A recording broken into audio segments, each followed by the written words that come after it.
આ તરફ વડોદરામાં પોલીસ કર્મી અને વકીલ વચ્ચે બબાલનો જે મામલો છે તેમાં ગોરવા પોલીસ મથકના સેકન્ડ પીઆઈની બદલી કરી દેવામાં આવી।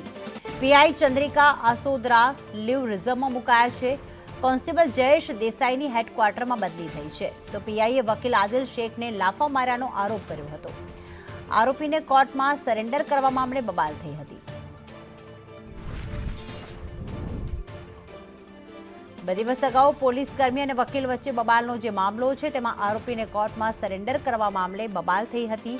ગોરવા પોલીસ મથકના સેકન્ડ પીઆઈએ વકીલ આદિલ શેખને લાફા માર્યા હોવાના આરોપ લાગ્યા હતા તો કોર્ટે પણ આ મામલાની નોંધ લીધી જ હતી। બંને પોલીસકર્મી સામે કાર્યવાહી કરવામાં આવી। ગોરવા પોલીસ મથકના સેકન્ડ પીઆઈ ચંદ્રિકા આસોદરા લીવ રિઝર્વમાં મુકાયા છે। કોન્સ્ટેબલ જયેશ દેસાઈની હેડક્વાર્ટરમાં બદલી કરી દેવામાં આવી છે। ગોરવા પોલીસ મથકના સેકન્ડ પીઆઈની બદલી કરી દેવામાં આવી। બે દિવસ પહેલાનો આ વિડીયો વકીલ અને પોલીસ કર્મી વચ્ચે થઈ બબાલ।